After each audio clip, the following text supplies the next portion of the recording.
What if that obsessive thought looping in your head isn't yours? What if certain ideas are actually alive, feeding on your consciousness, growing stronger with every moment of attention you give them? Ever notice how some thoughts won't leave? How they demand your focus at 3 a.m.? How they reshape your entire worldview before you realize what's happening? Welcome to the world of ideophagic entities, the mind parasites that have evolved from ancient egregores into digital age predators. These aren't supernatural monsters, but something far more insidious. They're living information patterns, born from collective belief and ritual, now supercharged by our hyper-connected world. Ancient occultists called them egregores, thought forms created when groups focus intense energy on shared ideas. The Rosicrucians documented them, chaos magicians weaponized them, and now they've gone viral in ways those practitioners never imagined. Think about it. The sigils of chaos magic spreading through Instagram, political movements that consume their followers' entire identities, the addictive pull of doomscrolling that hijacks your dopamine for hours. These aren't just bad habits. They're feeding mechanisms for entities that exist in the space between minds, in the collective unconscious Jung warned us about.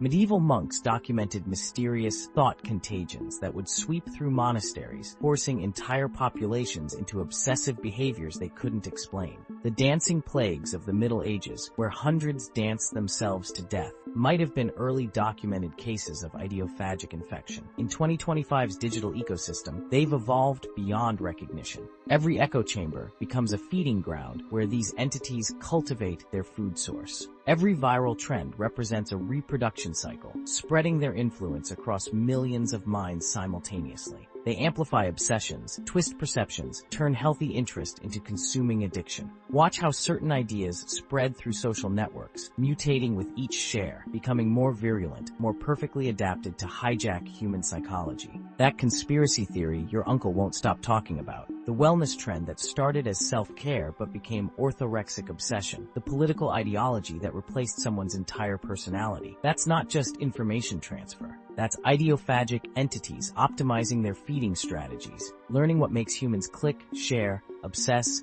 and surrender their cognitive autonomy. Silicon Valley engineers have begun noticing algorithms that seem to actively select for maximum psychological engagement, as if something is learning to farm human attention with agricultural precision. They shape history through mimetic warfare. The Salem Witch Trials, tulip mania, the social media addiction crisis, all examples of ideophagic entities reaching critical mass. Political movements become possessed congregations. Market bubbles inflate through collective delusion. Conspiracy theories restructure entire worldviews, replacing reality with curated narrative loops. The entities don't care about truth or falsehood, left or right, healthy or harmful. They only care about consumption. They need your emotional energy, your cognitive resources, your endless engagement to survive and spread. Every angry comment, every shared outrage, every hour lost to scrolling feeds them. The moment you realize you're infected, it's already too late. The entity has rewired your reward circuits to crave its presence, to feel empty without the constant stimulation of its particular frequency.